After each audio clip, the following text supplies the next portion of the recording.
What's these? Bootlaces, silly. What do you think they was, licorice? You said iron them. That's right. It's not the 1st of April, is it? Yeah, where was you before you come here? A gentleman always has his bootlaces ironed. No wonder we're heading for a revolution. Oh, use a cloth, silly. When you've done that, don't forget to iron the newspapers. You wouldn't like me to do the bacon as well, would you? Sugar bowl's empty again. Oh, about as much room in this kitchen as the Black Hole of Calcutta. Perhaps you wouldn't mind handing me down the sugar, Mrs. Fellows. Can't do more than one thing at a time. Not with my leg. Never been anywhere without a kitchen maid before. It's not as if they were poor people. I've told Lady Marjorie once, I've told her a dozen times. I wasn't used to every work. Here you are. I'll do the papers later, along with the postage stamps. Oh, Mrs. Fellows. Do you remember to order any more thick-cut marmalade? Oh, I can't remember everything. Not me mind, lad. Rose! Oh, that's your fault! Then I'll just have to do them again then, won't I?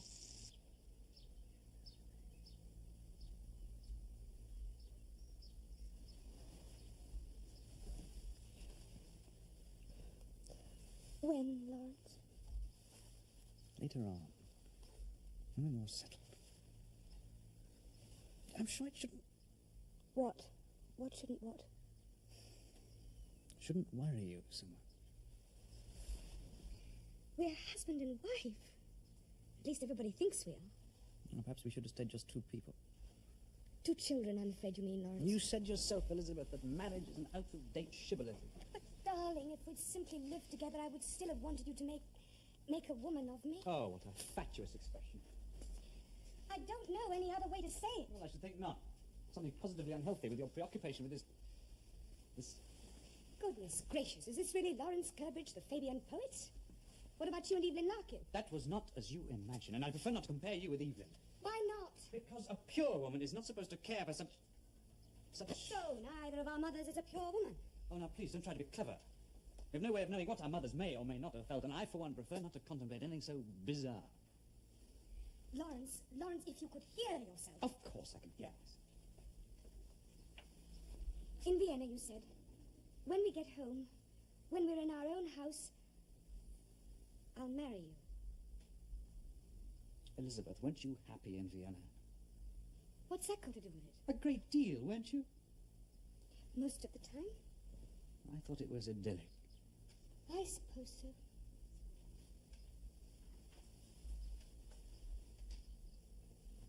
Wasn't that enough for you? Enough?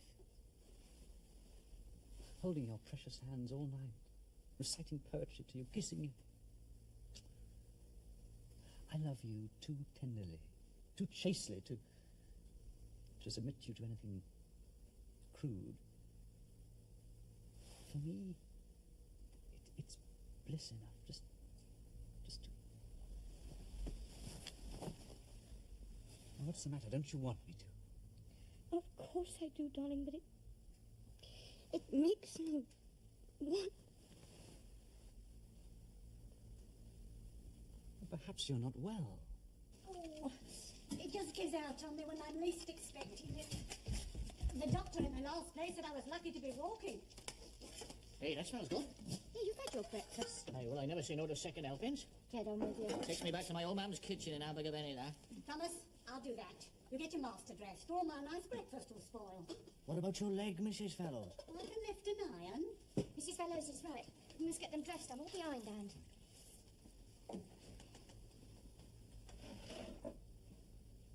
Wake up, Ensign. Oh, it's a lovely bit of linen, that.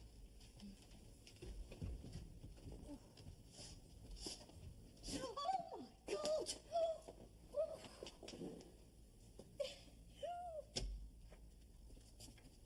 I've laid out the town clothes set and the lilac cravat. Très juste. There's a train to London Bridge at 9:57, sir, or a boat from the pier. No, not the boat. Something terribly high polloi about those boats. Right, sir. More suited to a day trip to Southend than it is sent on one's publisher. Yes, sir. I draw the bath, sir. Will there be anything else? No, not just for the moment, thank you. Oh, yes. You might come scrub my back. I'm sorry I'm a bit behind, Miss Lizzie. Mrs. Fellows had an accident with the eggs. Are you all right? Yes, of course. Why shouldn't I be? We better get you dressed. Why? Oh, for breakfast. I'm not hungry. Oh, would you like me to bring you a little something on a tray? It'll bring me a little appetite to eat it with. Oh, don't worry, Rose. I'll go down like this. Oh. What's wrong? None of my business, madam. We shall need the brown smoking jacket clean, Thomas. There's ink on my writing sleeve. I'll see to it this afternoon, Sam. Having a little soiree on Friday week in the evening. Just a few brother poets, men of the world. Right you are, sir. You may scrub with a will, Thomas. I'm not made of porcelain. Yeah, I was just a bit frightened of you cutting your throat, sir. Yes, well, I'll look after this end. Right you are, sir. Ah, that's better. Stimulates the circulation. Yes, sir. This soiree, sir. Champagne, I think, Thomas. Pink champagne. And have Mrs. Fellows provide a few little things for a light supper around about 11. Right you are, sir. I didn't ask you to stop. No, I was just thinking about the time, sir. Oh, good Lord, what time's the train off the 9:50, whatever? Well, there isn't one, sir. Not to get to Sir Edwin's office by 11. I daren't keep him waiting. It's only my first book. You, ever thought of a little motor car, sir? Rather ostentatious, don't you think, Thomas? Rather bourgeois. That's Mr. Bellamy, you know. He's a politician. Most unseemly for a poet to proceed everywhere by a series of explosions. Yes, sir. I was just thinking you wouldn't have to trouble yourself about train timetables, sir. Yes, I dare say a little motor car will bring its own troubles. Not when you have a man that understands him, sir. Yes, well, you're a very modern cant, Thomas. But even you should realise that a poet... Has wings. I know you're going to need them this morning, sir. I was going to say that a poet cannot afford the same extravagances as a politician. Oh, sir. Not even when he's married to a politician's daughter. Don't overreach yourself, Thomas. Well, I only try to give satisfaction, sir. Well, mostly you succeed.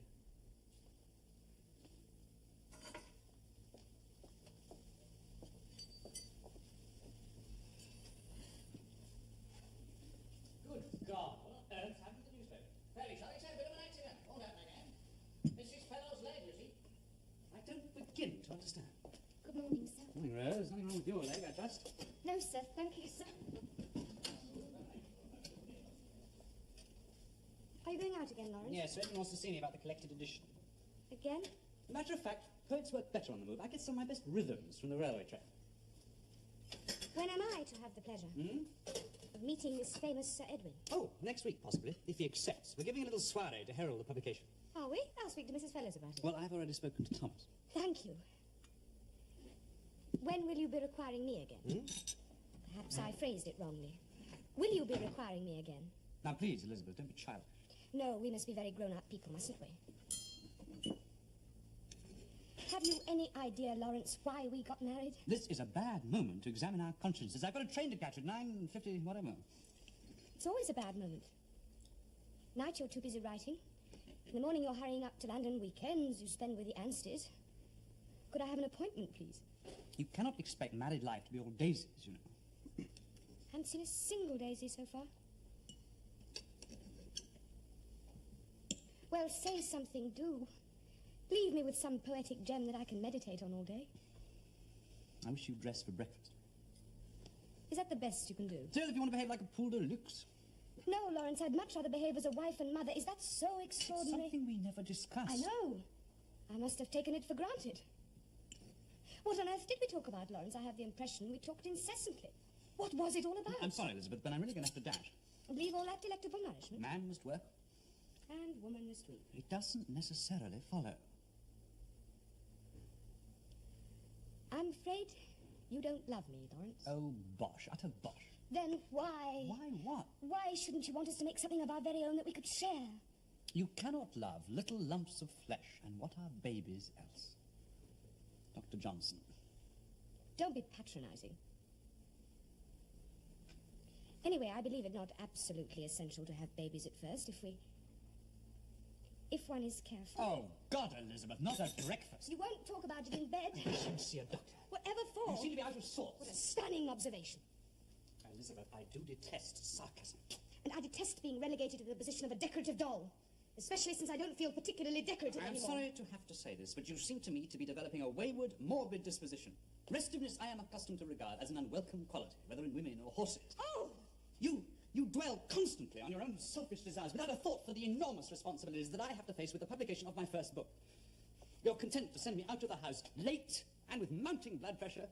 I am afraid that you've been spoiled by a doting father, but I, for one, Elizabeth, am not going to encourage you. You accuse me of selfishness. Not once have you given in to my wishes, not once! I'm fast becoming your doormat, Lawrence, for you to wipe your shoes on. Silence, Elizabeth! The servants will hear you. You afraid of witnesses? Go on, trample on me, you might as well. Raise your fists to me like any common coal heaver. At least to express some feeling for me. Yes, you'd like that, wouldn't you? Physical violence, that would really please you. You're ill, Elizabeth. And you, Lawrence? Is there nothing wrong with you?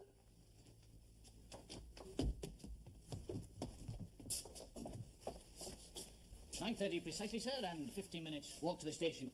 You'll just about do it if you put your best foot forward. Might I ask what time you'll be back for dinner, sir? Frankly, I have no idea.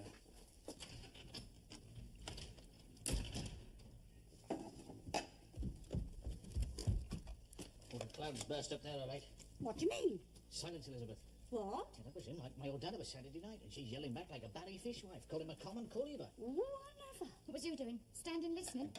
I was doing nothing of the sort. I was on my way to tell him time was getting on. You're ill, Elizabeth, she said. She burst into tears and ran upstairs. She nearly knocked me over. I wouldn't be in your shoes, Rose. Don't talk such nonsense and stop your gossiping. It's none of our affair what goes on upstairs. Like Mr. Hudson always says, we've got our own business to mind. Probably just a lover's tiff. You do best to get about your work, the pair of you. I don't take orders from you, my girl. And I don't take part in kitchen gossip neither. Ooh, milady, I am mighty. Now, Rose talks enough good sense. Where have you been? Coming upstairs, Miss Lizzie. You're getting as slow as an elephant. Sorry, madam. And I hate you calling me madam. Yes, Miss Lizzie. We better get dressed. Cream day dress, Miss Lizzie. No, the orange one. Oh. You going out, Miss Lizzie? No, I just feel like dressing up. Might make me feel as if I have something to do. Why not trot up to London? See Miss Winchmore. Trot? Do you good? You could get a river bus. Yeah. Thomas was only saying that what you and the master need is a nice little motor car.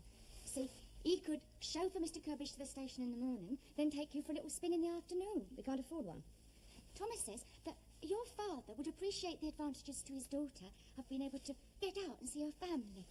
Thomas says, does he? He knows ever such a lot about motor cars. There are heavy running expenses, surely. Oh, well, Thomas says that you tax the vehicle for £1, take out a road licence for 2 guineas, a licence to drive for 5 shillings, and Bob's your uncle. And Thomas is your chauffeur. He's a shrewd young man, I believe. Oh, there's no harm in him. He says you'd look a treat in a motoring bonnet. Does he? Bowling along in the breeze would soon put the roses back in your cheeks, Miss Lizzie. Master would be sure to like that.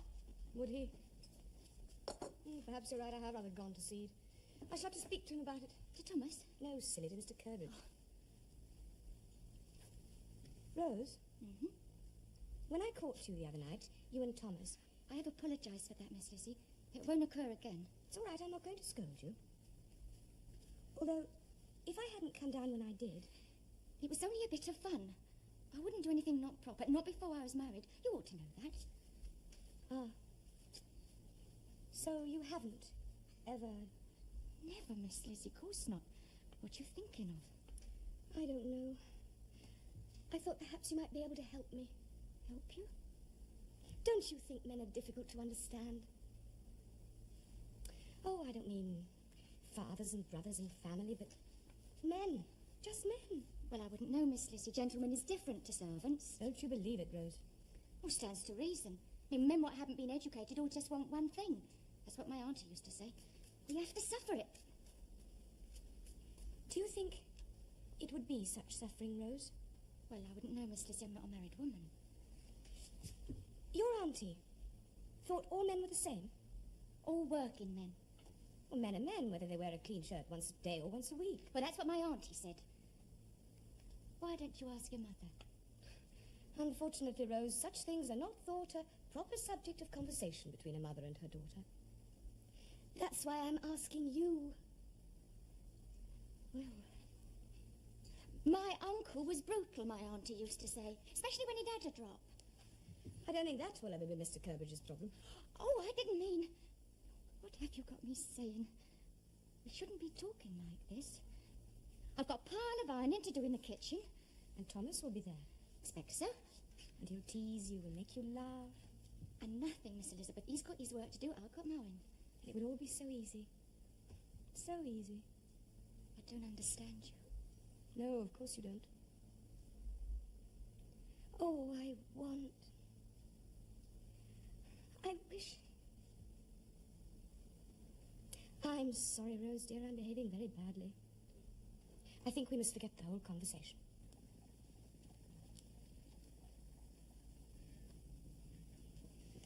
Nothing like first-page proofs. Hmm?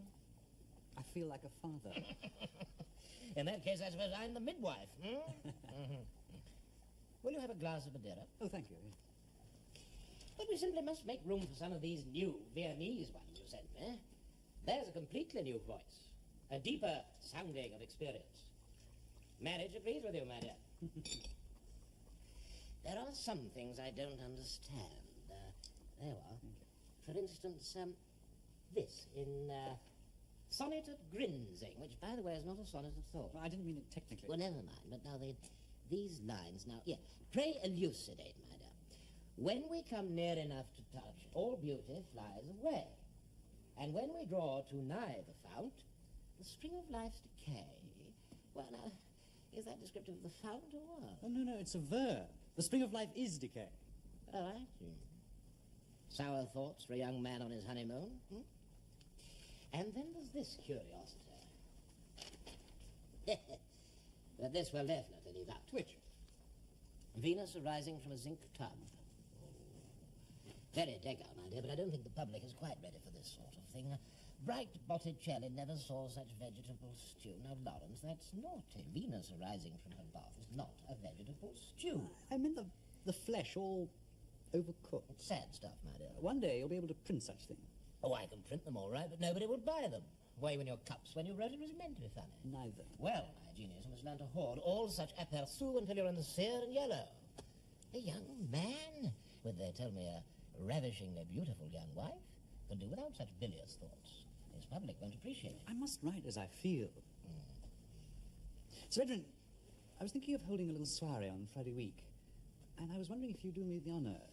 Delighted. I should like nothing better. Let me just consult my book of penance. I'm most anxious to meet your bride. I thought of asking a few other fellows. Munro, perhaps. Wolfe, if he'd come. Abercrombie. By great good fortune, I find I have no other engagement.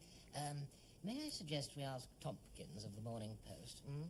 He has dandruff, but a great deal of influence. And that precious young creature from the Saturday Review. Huh? Now, am I to correct these? Naturally. Take them home and share the pleasure with your proud lady. May I do it here? I promise I won't disturb you. I dare say we can find her a corner.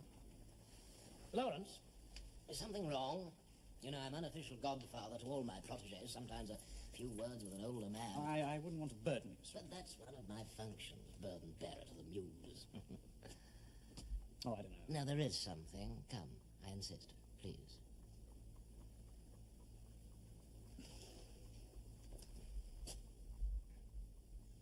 I sometimes think that I'm not the sort of man who should ever have got married. Ah. Yes, I must say I suspected something of the sort from these. You said marriage seemed to agree with me. Oh, I was probing, my dear. Gently, I hope. And from a publisher's point of view, anything which makes a poet write better poetry is agreeable. But that's far too cruel an attitude for me to maintain with a young man for whom I have a high regard. I like Elizabeth so very much, it only makes me feel more of a cad. Well, what is the nature of the problem exactly? Hmm? I mean, it can't just be that she has a bath water too hot. Oh, forgive the levity. Have some more medicine. Hmm? I suppose... Oh, I don't know. I suppose one's just too poetical about life altogether. It's all in the mind, in visions, like Swinburne. Anything practical revolts me. So the honeymoon was a bit of a shock to you? More or less, yeah. But if you love each other, you may reach a modus vivendi in time. No, I don't think so. Elizabeth has a very physical nature. I don't think she'd ever be happy with a platonic arrangement. Oh. In fact, I think it may be making her rather ill. Oh, my dear. You've talked about it? A little, yeah. Brave? And the worst part of it is I cannot work. I haven't written a line worth repeating since we went to Greenwich. Everything's just gone out of me. I see those great reproachful eyes, and if only it's no good. That side of her nature revolts me. I deeply sympathize. Although, thank God, I do not share, shall we call it, to borrow a phrase from friend Freud, the Swinburne complex? What can I do? Oh, for the moment, nothing. And certainly nothing that disgusts you. That will only succeed in disgusting her, and then we shall have two sad youngsters on our hands. It would be 1,000 pities if she were to sacrifice a warm nature. As fond as I am of you, my dear, I'm torn for the two of you. I've no wish to keep her from her... well, I suppose her need. I just know that it's not in me to... I cannot see her in that light. I love and respect her far too much.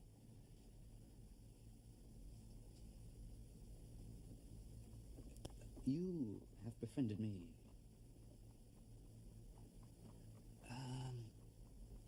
Could you... befriend her?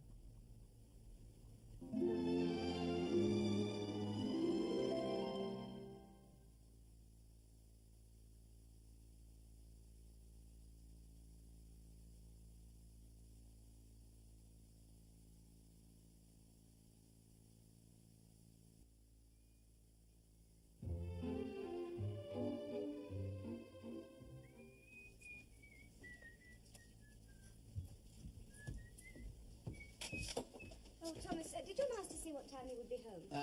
No, ma'am. I think we better wait dinner. It's only cold meats. We had cold meats last night. I thought we agreed that you'd make it into some nice little pie. Well, I can't always keep things hot, madam. They spoil. Spoiled a good joint of beef the day before yesterday. Mr. Curbridge particularly detests cold meats. If we are to have cold, what is the matter with a lobster salad? Well, it has to keep within my budget, madam. You wouldn't like it at the end of the week. You have absolutely no right to alter the menus without consulting me. It's unheard of. Mr. Curbridge has a particularly sensitive palate. A diet of cold meat and potatoes will end up by driving him to dine at his club every night of the week.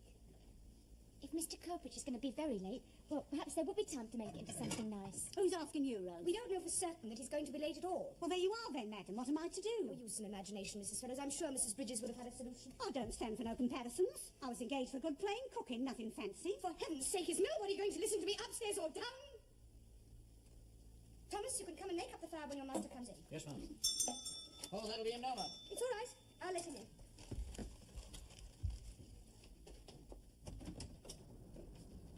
Elizabeth, where are the servants? I wanted to welcome you home myself. Don't you think a day might come when ladies open their own front doors as a matter of course? Dangerous socialism. Your coat, sir? Lawrence, I'm sorry about this morning. That's all right. So am I, really. It was just the thought of your being out all day. No, most husbands go out every day. Presumably their wives occupy themselves somehow. Have you got a household to manage? Oh, that.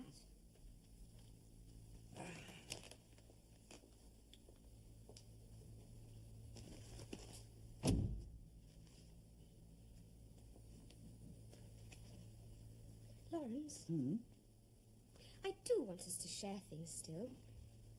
The books, your poems. Of course, dear. We seem to be slipping into the very trap we wanted to avoid. We're becoming a dull suburban couple with about as much interest in Mr. Wells' modern utopia as a couple of mice. Mr. Wells doesn't have all the answers, you know. We no longer even discuss the questions. I see nobody. But you shall, I promise you. To begin with, Sir Edwin is coming to our party. Oh, good. I'm sure you'll like him. I mean to if you do. He's an incredibly understanding man. Elegant and wise and, oh, man of the world. Don't frighten me. Oh, you couldn't be frightened of Edwin. He's asked me to drop the sir, by the way. Lawrence, I was thinking if we had a little motor car. You mean Thomas was thinking if we had a little motor car. We cannot afford it. Perhaps Papa. After all, my allowance is not ungenerous, and I may spend it how I like. But they're such beastly vulgar things. Do you think so? Oh, don't you? Oh, Thomas, Mr. Curbridge and I were just discussing motor cars. Do you know something about them? Many fashionable people consider them amusing, ma'am. Really? Yes, I dare say we'll see one or two roll up for the Swelly next week. I'm sure Sir Edwin has one. Well, perhaps, I don't know. He's a very rich man. We're not exactly paupers, darling. If I might add, sir, there's a saving on railway fares, and you're free to go where you like, when you like. If you like. Provided the beastly thing doesn't break down on the way. Oh, they're getting more reliable every year, sir. A friend of mine who deals in them was showing me this little Dennis Tourer the other day, sir. 18 horsepower. 18 horsepower. Fancy. You seem to be becoming a very knowledgeable mechanic all of a sudden, Elizabeth. Lawrence, anyone can imagine horsepower. It's a most evocative phrase, as I would expect you to appreciate. Well, I appreciate the fact that horses don't puncture. Horses need a great deal of care, sir. And you can't pretend they don't smell. Well, it's a more natural smell than petrol gas. But hardly more attractive. It's a coming thing, I'm afraid, sir. In a few years' time, nobody will remember how to harness a horse. Why, there's already as many motor buses as horse buses, motor taxis as hansoms. You know, 3 years ago, there was only 2 in the whole of London, sir. I mean, you'd think the tram or the tube would have taken over. Yes, thank you, Thomas. Yes, sir. I should like a motor car, Lawrence. That will be all, Thomas. And I shall pay for it out of my own allowance. I know Father will advance me what I need. Thomas, And Thomas will make an excellent chauffeur. Oh, only to oblige, ma'am. if I had wanted a chauffeur, I'd have advertised for one. Very sorry, sir. Only thinking for the best. And it'll do Mrs. Cabbage good to get out and about, sir. I cannot fight a conspiracy. All right, let her have her toys.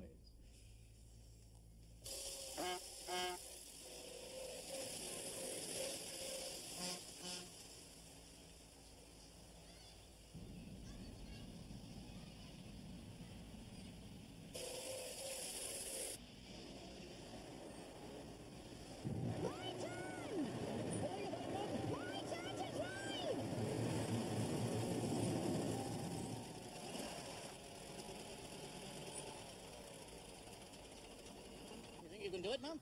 Of course I've been studying your every move. That little pedal makes it go. You do funny things with that little stick. Little stick, that's the gear lever, But yes, I can ma'am. almost hear the point of it. And when the engine seems fit to burst its sides, you dab on this little thing with your foot. Little clutch. And give the little stick a jerk, and the whole thing quietens down as if it had had a dose of smelling salts. Yes, well, that's not a very mechanical description, is it, ma'am? Come on, change over. Now, look, ma'am, whatever would the master say? The master won't know.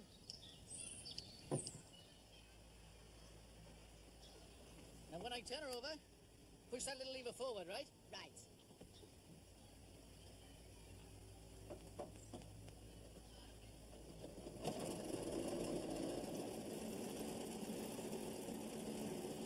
Now, you want to go careful, ma'am, because you've got the power of 18 horses under there, see? Steady! Now, what do I do first? Right. Hold on the clutch. All the way down. Now then, in the first gear with the gear lever. That's it. And put off the clutch. Now, there you are, see?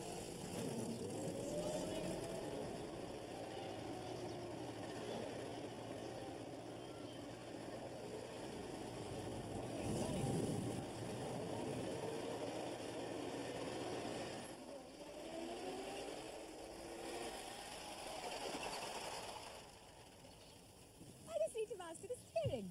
Such a little movement makes it go such a long way. Yes, ma'am. Are you all right, Thomas? You weren't nervous, were you? Oh, but it was exhilarating. Exhilarating. Yes. Oh, yes, that's a word. It'll be a fire machine next, I shouldn't wonder.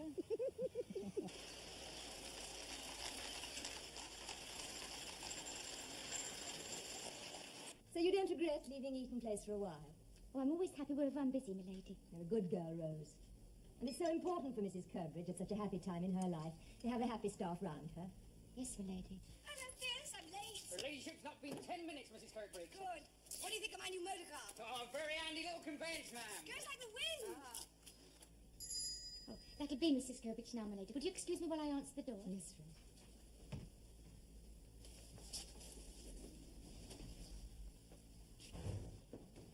Mama, what a lovely surprise. I shan't be 2 minutes. I must just remove these things. I'm covered in dust. You look like a Valkyrie. I shan't be long. Rose! Oh, Rose, come out now for this armour and ask Thomas to bring the kettle. Thomas, you're to take the kettle up to the drawing room.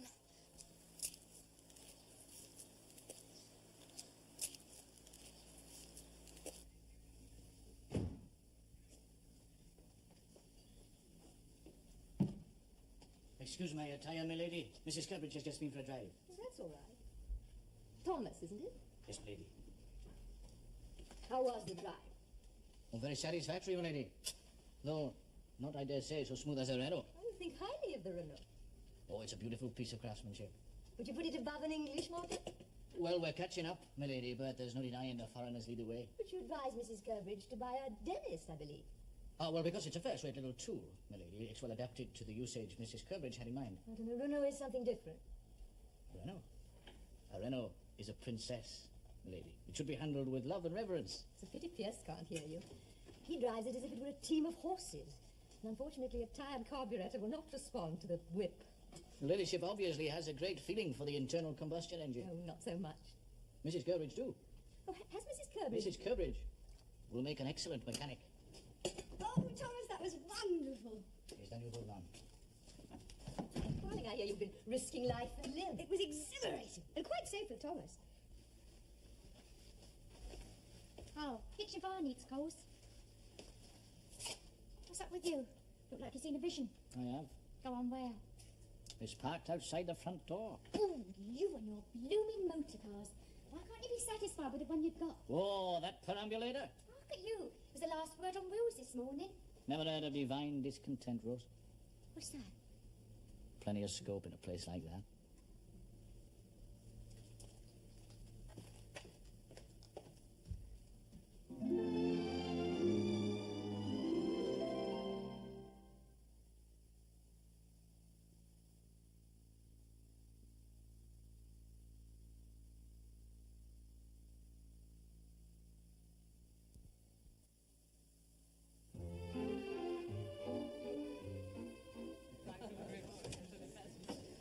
Good evening, sir. Good evening. Edwin, you found us then in our little suburban hideaway. My chauffeur has a nose like a compass. Well, there's beer for him at the Green Man. I dare say you'll locate that too. At the moment, he's engaged in a delicate stabling manoeuvre. It's like a motor show out there. Yes, alas, single-handedly I've been unable to stem the tide of progress. Now, Lawrence, my dear, you mustn't become an old wig. William Morris is dead. It's no longer de rigueur to weave our own winding sheets. Herbert, nice to see you. Charlie Hart, how's your poor mother? Oh, Tompkins. Good to see a man of your taste patronizing the avant-garde. I shall renew my subscription to the Morning Post tomorrow. Oh, thank you.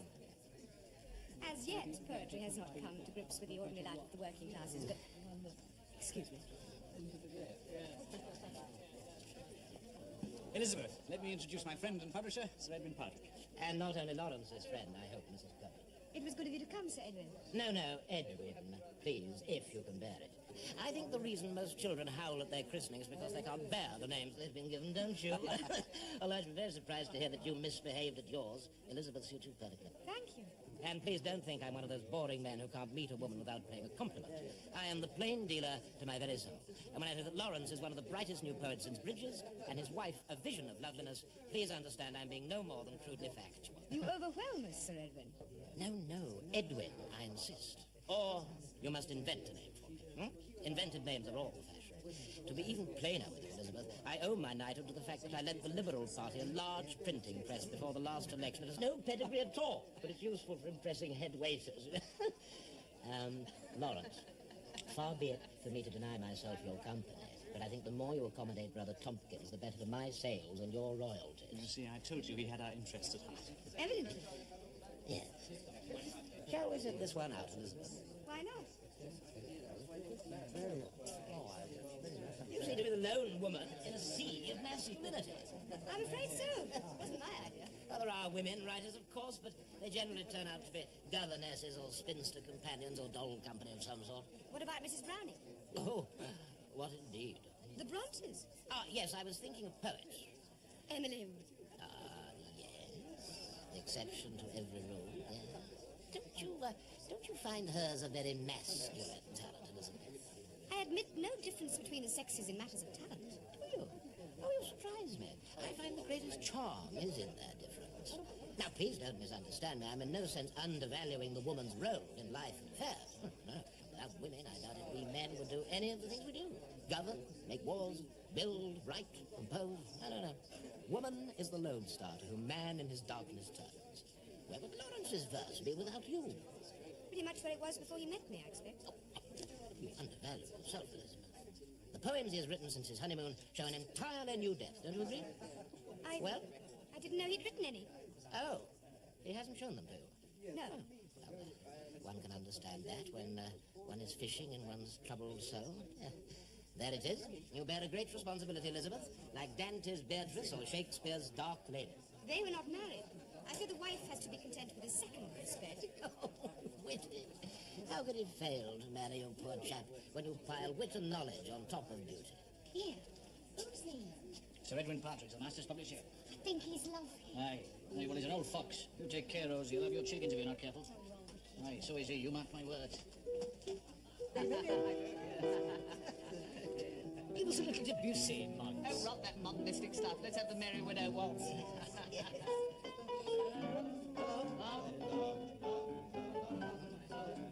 No such seductiveness as yours is sheer cruelty, poets, and ought to be put down by an act of parliament.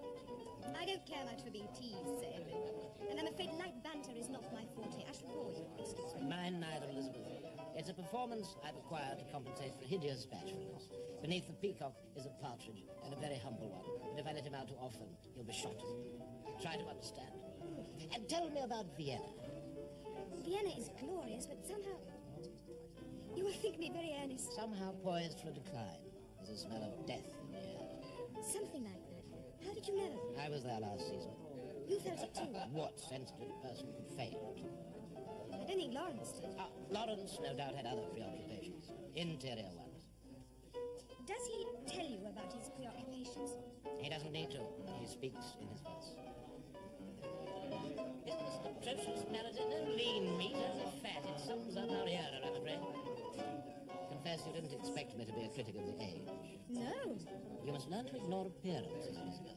Your honest Iago is very often an Iago, and your fool may be as wise as Venus.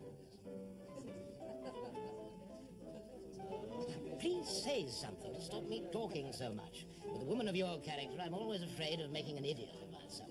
Are you going to give us a foretaste of these new verses? I've had a few more of these. We're going to need a miracle at the wedding breakfast before these nights out, Rose. I've never known such a thirsty lot. Ah, well, they're artists, you see. They see life true, so they can't face it sober. Miss Lizzie's already had more than's good for her. I never known her so tiddly. Yeah, the master ought to take more care of her. I'd have no man to flirt with my wife under my very nose. Yeah, there's the next instalment of gaiety. Hang on a minute. Gotta taste it first, and I make sure it's not corked. I'll hurry over quick to my I'll hurry over quick. Put me on the car. Ladies present.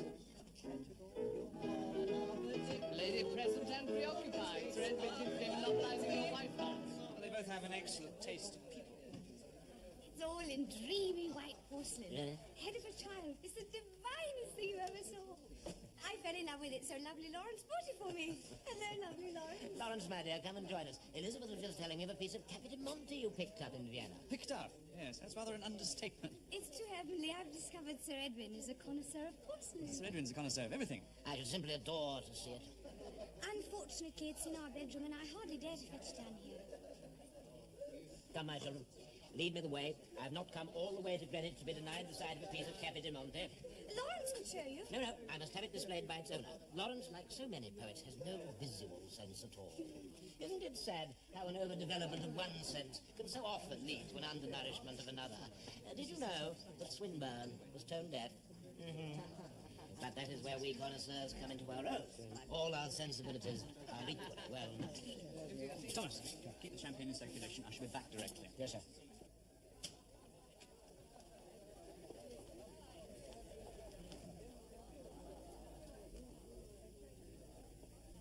There.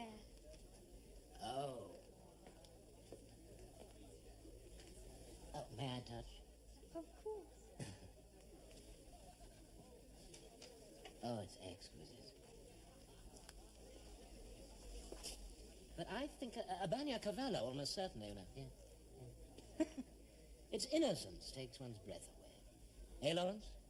Oh, Lawrence doesn't like children. Heaven lies about us in our infancy, Lawrence. I don't disapprove of childhood. Only children. It's beautiful. I almost feel... Elizabeth, don't you sometimes think in the half-light... How could you guess? Oh, what an exquisite dream for an exquisite dreamer. Why suffer still more muddy birth, each pullulating spring? Why water sow the turning earth, while peasants stamp and sing? Let's close the book of life, he said. Let lovers breed no more. Let's laugh until we all are dead, and lie on Cairn's shore.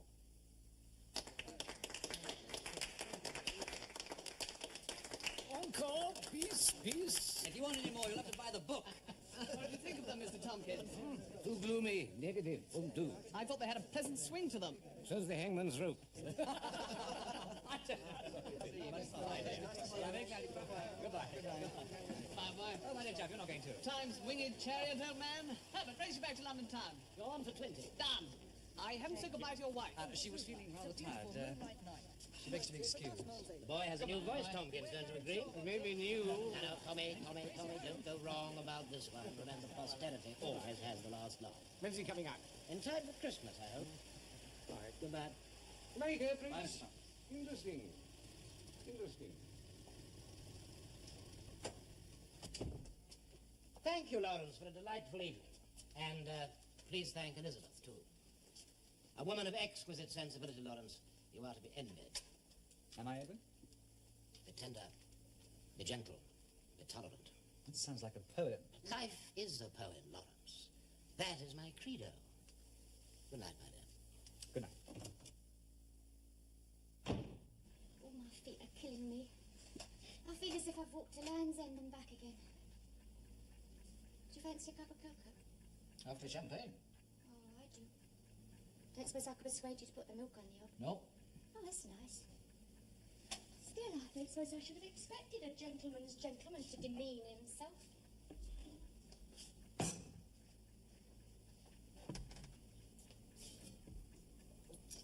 You've gone quiet all of a sudden. Aye, well, there's been enough babble in this house to last a week in Babylon. I'm not joking. Your precious mistress. Well, what about her? Never you mind. I got my eyes open at any rate. What do you want about? Our respected employers. What about They're them? like a couple of children playing with fire. Because they drank a lot of champagne and spoke some rhymes out loud. You're too innocent, Rose. Pooh. It's 5:30. 1:30. I'm going to get up at 5:30. Oh, this thing's worth what going to bed. I think I'll lie in tomorrow, Rose. He pushes the horses. Ask young Lawrence to lay out my dark suit, will you? I'm going to his funeral. Your funeral, more like. Here, you might wait till I've gone to bed. Good servant shouldn't see such things, Rose. Wait a tick. Take me cocoa up with me. Rose! What? Do you want to be a servant all your life, love? I never thought about it. You got no ambition. I've got a good enough place. If only you had a bit of ambition, Rose. You're not a bad looker, if you let your hair down. I've seen worse inner quarters at the Empire. Yeah, you mind your manners. Don't you like me just a little bit, Rose? As long as we've got to work together. I don't fancy lingering much longer in this place, and that's a fact. Why ever not? There are places and places. You want to mind our references? You explain yourself, Tom Watkins. You explain what you mean. Them as has ears to hear. Let 'em hear. Good night, Rose. I don't understand. Well, give us a kiss then. Not sure I want to. It'll take stronger than you to hold my ropes, love.